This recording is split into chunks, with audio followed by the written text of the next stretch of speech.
Now, after the discovery of electron and the discovery of the electron, the properties, that is charge, the mass of electron, now let's discuss about the second subatomic particle, that is proton.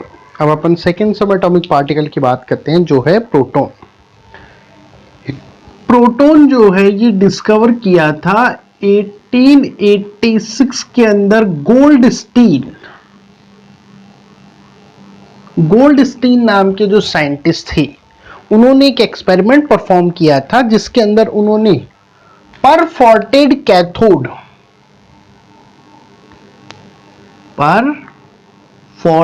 Cathode यानी कि छेद वाला cathode लेकर, जो experiment था जो अभी अपन ने पहले पढ़ाया था, जो थॉमसन का जो एक्सपेरिमेंट था, उसी को रिवाइज किया. लेकिन इस बार उन्होंने किसको यूज किया? परफोर्टेड कैथोड को उन्होंने यूज किया.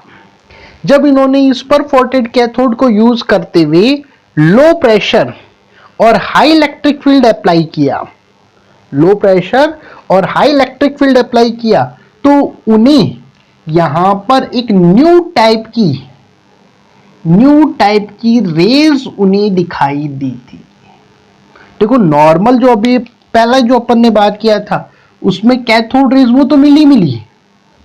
कैथोड जो रेज थी जो एनोड की तरफ चल रही थी वो तो उनको मिली. उसके अलावा एक न्यू टाइप की रेज उन्हें दिखाई दी थी जो कि कैथोड से अपोजिट डायरेक्शन, उसकी साइड से, यानी कि एनोड से कैथोड की तरफ, जो कैथोड रेज के अपोजिट डायरेक्शन, यानी कि एनोड से कैथोड की तरफ चलती हुई दिखाई दी. यानी कि यहां पर उनको फ्लोरेसेंस मिला था. ये फ्लोरेसेंस जो है वो किसको शो कर रहा है? भाई, कैथोड से चलने वाली रेज तो इधर चलेंगी, इधर कौन सी रेज आएंगी? जो कि एनोड से आ रही है. जो कहां से आ रही है? एनोड से. Got it? इन रेज को नाम दिया गया, एनोड की तरफ से ट्रेवल कर रही हैं, इसलिए इन्हें नाम दिया गया एनोड रेज. क्या नाम दिया गया? These are called anode rays. या इन्हें दूसरा नाम दिया गया कैनाल रेज. एनोड रेज या कैनाल रेज इनको नाम दिया गया. थर्ड इनको नाम दिया गया, these are also called positive rays. क्या नाम दिया गया इनको? पॉजिटिव रेज इनको नाम दिया गया. Got it? अंडरस्टैंड और नॉट? तो ये जो रेज जो किधर से चल रही हैं, एनोड की तरफ से जो चल रही हैं, 1 मिनट, दैट आर पॉजिटिव. अपन ने नेगेटिव कैसे कर दिया, ध्यान नहीं दिया.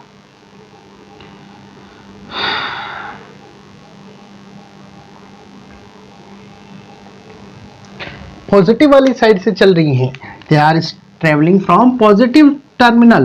That's why these are called anode rays. इस एनोड रेज भी नाम दिया गया, कैनाल रेज भी नाम दिया गया. थर्ड इनको क्या नाम दिया गया? These are also called positive rays. Got it? अब इनकी प्रॉपर्टीज की अपन बात करें, प्रॉपर्टीज की अगर अपन बात करें, जब इनकी प्रॉपर्टीज स्टडी की गई तो सबसे पहले प्रॉपर्टी, जहां कैथोड रेज कैथोड से स्टार्ट होकर एनोड की तरफ चल रही थी, वहीं एनोड रेज जो है वो एनोड से स्टार्ट नहीं हुई, बल्कि मिड जो ट्यूब, जो डिस्चार्ज ट्यूब है उसके मिड वाले पोर्शन से ये स्टार्ट हुई थी. क्लियर? स्टार्ट हुई थी. Got it? तो फर्स्ट तो ये यहां पर अब जो एम्प्टी स्पेस है एनोड और कैथोड के बीच में, वहां से ये स्टार्ट हुई थी. Got it? तो started from the empty space between the started from empty space between anode and cathode, इनके बीच का जो एम्प्टी स्पेस है वहां से स्टार्ट हुई थी. First. Second, These are also matter rays. ये भी कैसी थी? Matter rays. यानी कि जैसा बिहेवियर कैथोड रे शो कर रही थी कि मैकेनिकल व्हील को मूव करा रही थी, मैकेनिकल फॉर्म जो शो कर रही थी ये भी शो करती है। लेकिन अगर इनके ऊपर इलेक्ट्रिक और मैग्नेटिक फील्ड का बिहेवियर इनको स्टडी किया जाए, देन दे शो या they shows opposite behaviour then cathode rays. Cathode rays से अपोजिट बिहेवियर ये शो करती है। मतलब जहां कैथोड रेज पॉजिटिव टर्मिनल की, पॉजिटिव जो इलेक्ट्रिक फील्ड है उसकी साइड बेंड हुई थी, ये किधर बेंड होती है? नेगेटिव वाली साइड। Got it? अंडरस्टैंड और नॉट?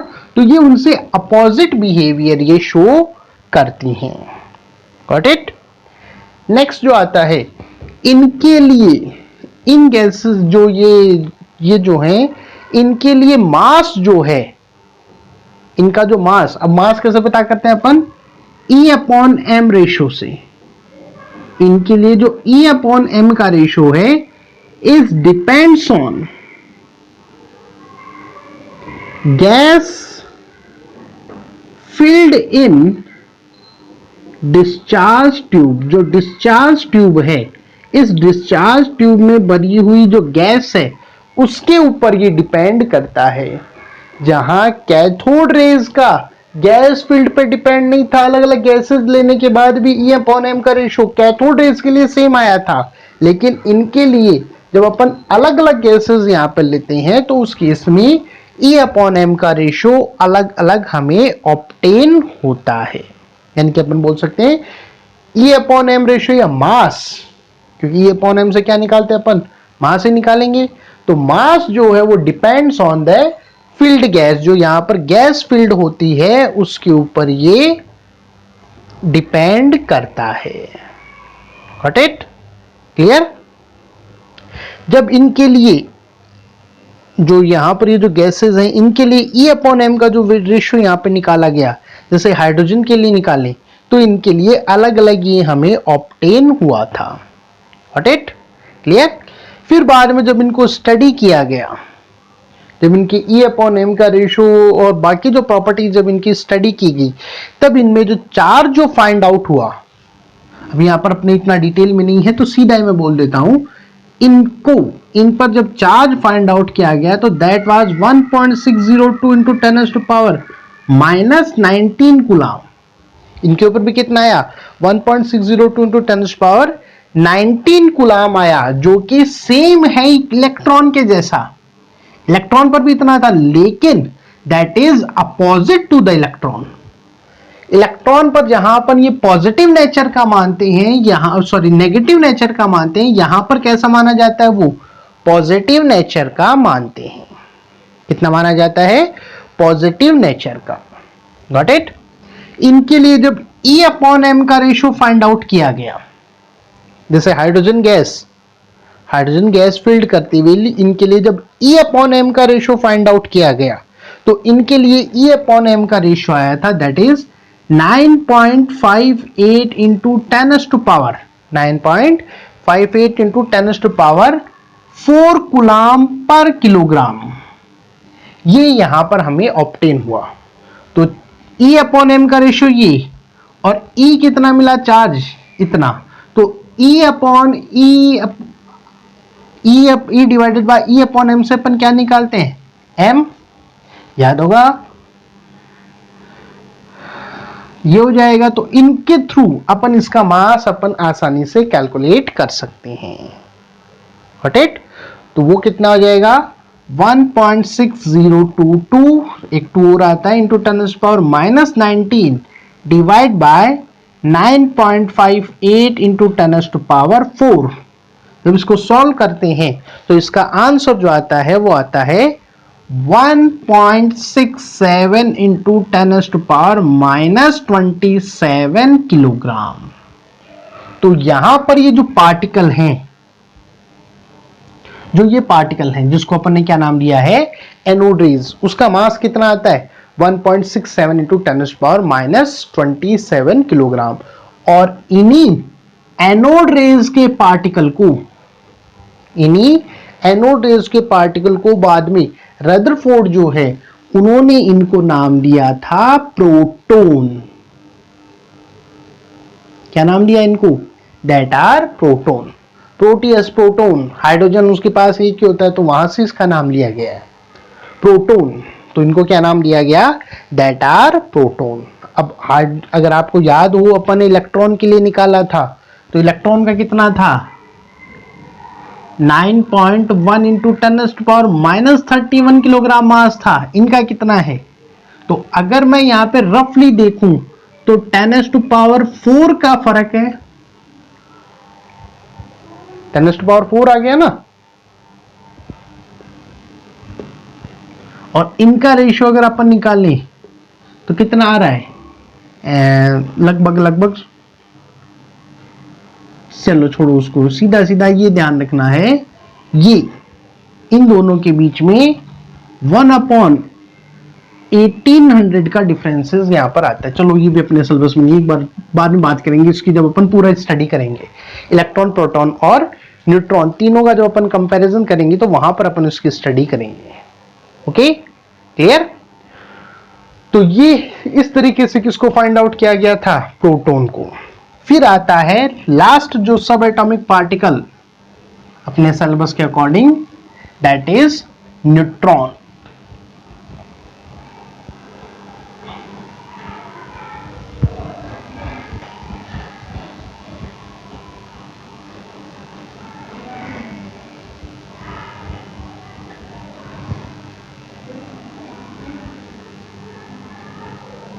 नेक्स्ट आता है दैट इज न्यूट्रॉन। न्यूट्रॉन की थोड़ी सी डिस्कवरी थोड़ी सी इंटरेस्टिंग है। वह क्या था?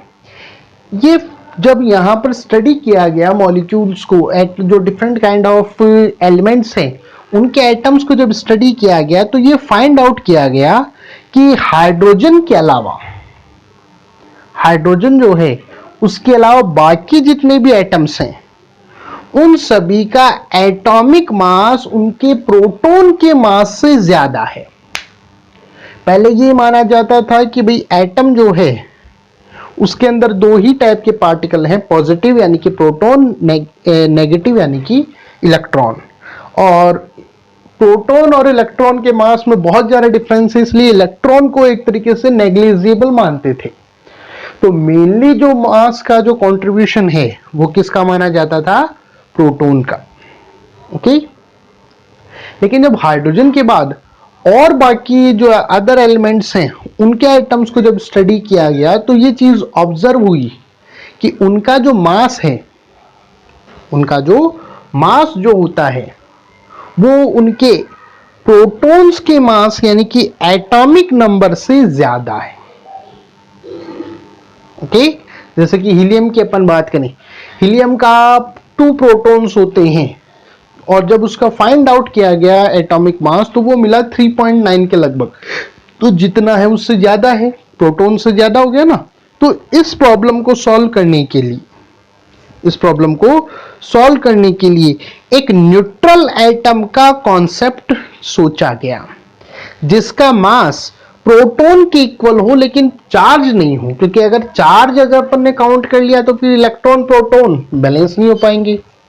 इसलिए ये अज्यूम किया गया कि एटम्स जो हैं उनके अंदर एक और टाइप के पार्टिकल्स होते हैं जिनका मास लगभग प्रोटॉन के इक्वल होता है लेकिन न्यूट्रल होते हैं। इन्हीं न्यूट्रल पार्टिकल्स को नेम दिया गया न्यूट्रॉन। न्यूट्रल है इसलिए इनको क्या नाम दिया गया?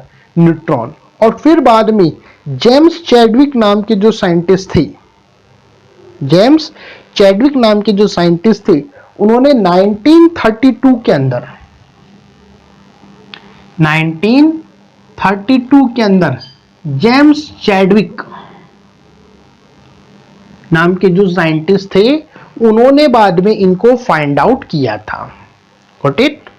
उन्होंने क्या किया, जो बेरिलियम जो मॉलिक्यूल्स हैं उनकी जो थिन शीट है, इस तरीके से जो बेरिलियम मॉलिक्यूल्स की जो एक थिन शीट थी इस बेरिलियम मॉलिक्यूल्स की थिन शीट पर अल्फा पार्टिकल्स की बम्बार्टमेंट की। Alpha particle you know that helium +2, इसे बोलते हैं अपन अल्फा पार्टिकल्स। उसकी जब उन्होंने बम्बार्टमेंट की तो उन्होंने एक हाईली पेंट्रेशन पावर, पेंट्रेशन का मतलब छेद करना, किसी चीज को पार कर जाना, तो हाईली पेंट्रेशन पावर की रेज को फाइंड आउट किया। क्या किया? हाईली पेंट्रेशन पावर की रेज को, पेंट्रेशन पावर की रेज को फाइंड आउट किया, जिसको जब स्टडी किया गया, उसको जब स्टडी किया गया तो उस पर कोई चार्ज मौजूद नहीं था। अगर पॉजिटिव होता तो हो सकता है अपन बोल दे कि वो प्रोटॉन है, नेगेटिव होता तो अपन बोल सकते थे कि क्या है, वो इलेक्ट्रॉन है, लेकिन उसमें ऐसा कुछ भी नहीं मिला। तो न्यूट्रल पेंट्रेशन पावर की वो जो रेज हैं उनको इन्होंने फाइंड आउट किया, गॉट इट। और उसी रेज को, वो जो रेज हैं उन्हीं रेज को क्या नाम दिया गया? न्यूट्रॉन। या रेज के जो पार्टिकल्स हैं उन्हीं को क्या नाम दिया गया? That are neutron, got it. इनको जब स्टडी किया गया तो इनका atomic mass 1.67 into 10 power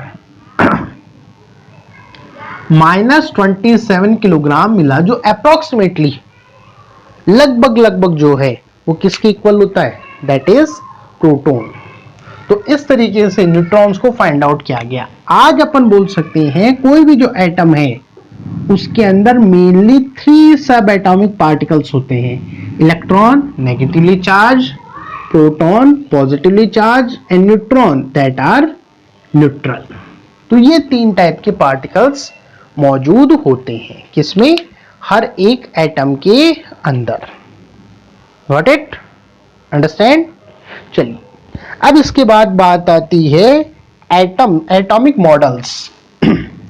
find out कर लिया गया कि भाई कौन कौन से एटम्स मौजूद है, कौन कौन से सब एटॉमिक पार्टिकल्स प्रेजेंट होते हैं। तो पता चल गया भाई इलेक्ट्रॉन, प्रोटॉन एंड न्यूट्रॉन्स होते हैं, लेकिन वो एक एटम के अंदर प्रेजेंट कैसे हैं, एटम के अंदर उनका अरेंजमेंट कैसे होता है, एटम के अंदर उनका अरेंजमेंट कैसे होता है, इसको बाद में डिफाइन करने के लिए एटॉमिक मॉडल्स को कंसीडर किया गया।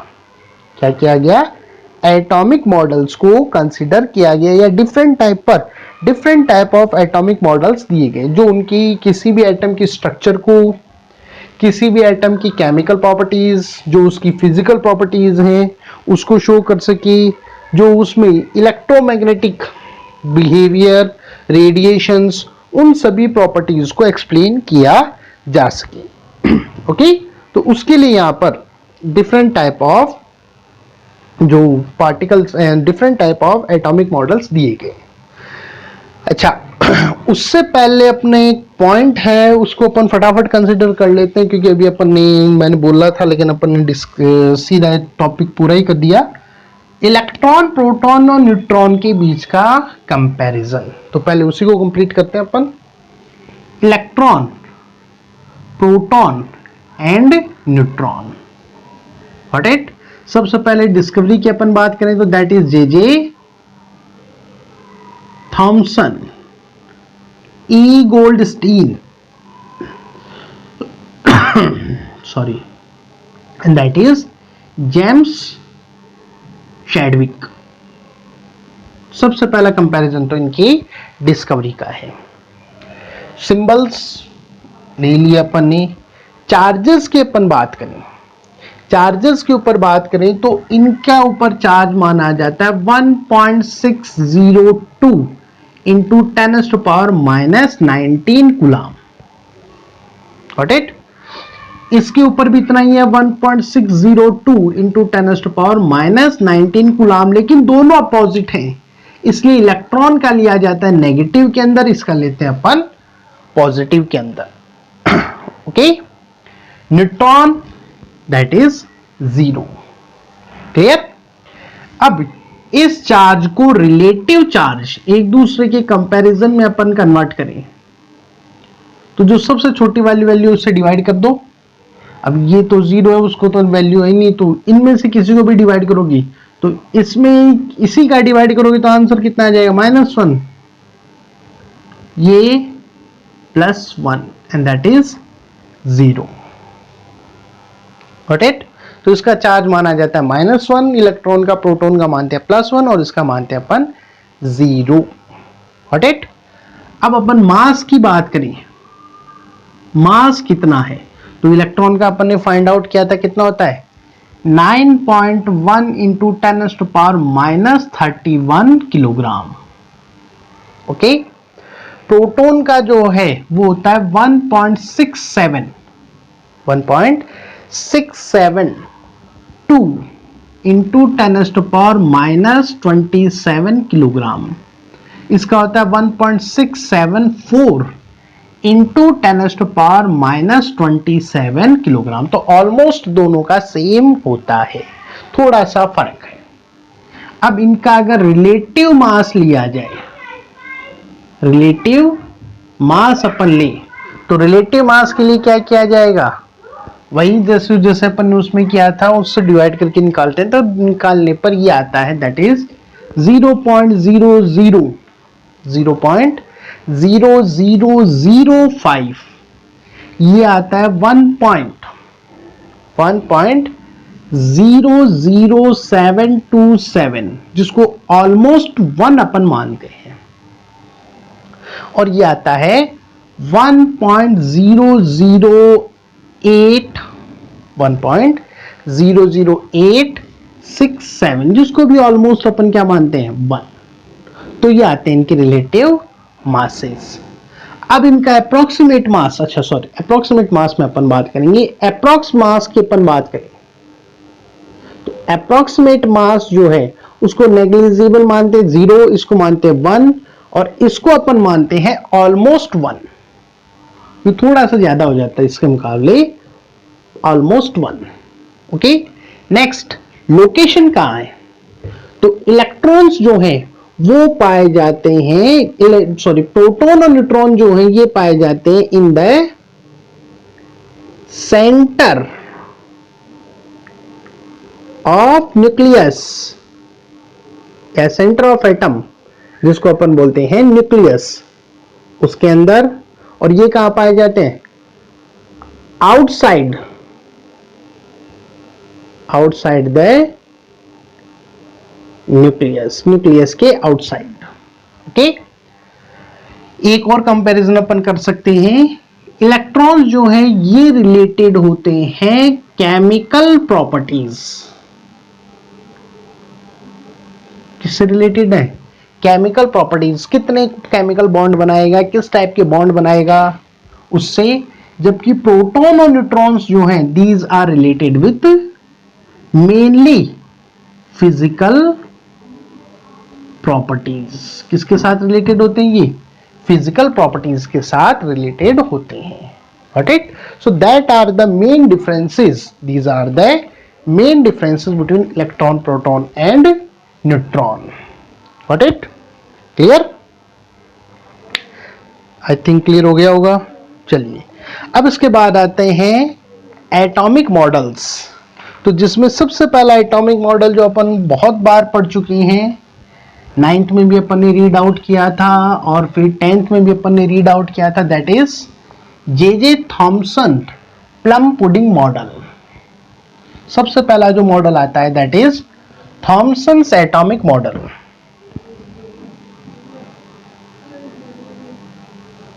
थॉमसन्स एटॉमिक मॉडल, जिसको बोला जाता है plum pudding, plum pudding model है क्या आप लोग सब जानते हैं। इस मॉडल के अकॉर्डिंग एटम जो है, एटम जो होता है it is a positively charged sphere. कैसा, एक पॉजिटिवली चार्ज्ड स्फीयर होता है of the radius 10⁻⁻10 metre. 10⁻⁻10 metre का एक पॉजिटिवली चार्ज स्फीयर होता है और ये पॉजिटिव चार्ज ये पॉजिटिव चार्ज जो है ये पूरा का पूरा उस स्फीयर पर यूनिफॉर्मली डिस्ट्रीब्यूटेड होता है, यानी कि ये पूरा का पूरा पॉजिटिवली चार्ज स्फीयर है, ऐसा नहीं कि एक जगह पर है, पूरे स्फीयर के ऊपर ये डिस्ट्रीब्यूटेड होता है। ओके, और इस पॉजिटिव चार्ज को बैलेंस करने के लिए जो नेगेटिव चार्ज है जिसको अपन बोलते हैं इलेक्ट्रॉन्स, हालांकि उस टाइम पर इलेक्ट्रॉन वर्ड नहीं दिया गया था, थॉमसन ने फाइंड आउट तो कर लिया था नेगेटिव चार्ज रेज या जिनको अपन कैथोड रेज बोलते हैं, लेकिन इलेक्ट्रॉन जो पर्टिकुलर नेम है वो नहीं दिया था। आज अपन जानते हैं तो अपन यूज कर सकते हैं। तो यहां पर उन्होंने कहा कि उसको बैलेंस करने के लिए इक्वल अमाउंट के अंदर जो इलेक्ट्रॉन्स हैं, इलेक्ट्रॉन्स जो हैं वो इसके अंदर एम्बेडेड होते हैं। क्या रहते हैं? एम्बेडेड होते हैं, ताकि इस एटम को इलेक्ट्रिकली न्यूट्रल बनाया जा सके। Got it? ये मॉडल जो एक यूरोपियन कंट्रीज के अंदर प्लम पुडिंग नाम की जो एक स्वीट जो है उससे मिलती जुलती है, इसलिए इसको क्या नाम दिया गया? Plum pudding. और अगर अपन इंडियन वर्जन की नाम बात करें तो इसे अपन बोलते हैं वाटरमेलन मॉडल। तरबूज खाया होगा, तो उसका जो लाल रंग का पोर्शन है पूरा का पूरा वो तो हो गया पॉजिटिव चार्ज, और जो उसमें शीड्स हैं ब्राउनिश कलर की, that are electrons. Got it? Clear? अब इस मॉडल की अगर अपन बात करें तो दो इसकी सबसे बड़ी चीजें थी इसके फेवर, जो इस मॉडल में सबसे बड़ी बात की गई। पहला, थॉमसन ने इस मॉडल के अंदर इलेक्ट्रिकल न्यूट्रलिटी के बारे में बताया। उन्होंने बताया कि एटम जो है वो इलेक्ट्रिकली न्यूट्रल होता है। एटम कैसा होता है? Electrically neutral. जबकि इससे पहले कहीं पर भी एटम को पॉजिटिव, नेगेटिव या इलेक्ट्रिकली न्यूट्रल ऐसा कहीं पर भी डिफाइन नहीं किया गया था। तो सबसे पहली जो बात बताई वो क्या बताई? इलेक्ट्रिकली न्यूट्रल नेचर के बारे में। दूसरा, स्फेरिकल स्ट्रक्चर है। कैसी होती है? स्फेरिकल स्ट्रक्चर होती है। Got it? ये जो मॉडल है, इस मॉडल के लिए उन्हें बाद में जो 1906 है, 1906 के अंदर उन्हें नोबेल प्राइज भी दिया गया। क्या दिया गया? नोबेल प्राइज उनको दिया गया। Got it? क्लियर? अब इसके ऑब्जेक्शन की अपन बात करें, ये मॉडल आज के टाइम पर एक्सेप्टेबल नहीं है, क्योंकि जो एक बहुत फेमस एक्सपेरिमेंटर रदरफोर्ड का, जिसने एटम की स्ट्रक्चर की डिस्कवरी के अंदर एक बहुत बड़ा चेंजेस लेके आया था, उस एक्सपेरिमेंट को we can not explain with the help of this model. ये जो मॉडल है, इस मॉडल की हेल्प से उस चीज को एक्सप्लेन नहीं किया जा सकता। Got it? तो this model can not explain the Rutherford's model. Rutherford का जो मॉडल है, सॉरी रदरफोर्ड का जो एक्सपेरिमेंट है, उसे ये मॉडल एक्सप्लेन नहीं करता। Got it? तो वो इसकी एक बहुत बड़ी लिमिटेशन थी या ड्रॉबैक था, जिसके कारण से इस मॉडल को डिस्कार्ड कर दिया गया। Got it?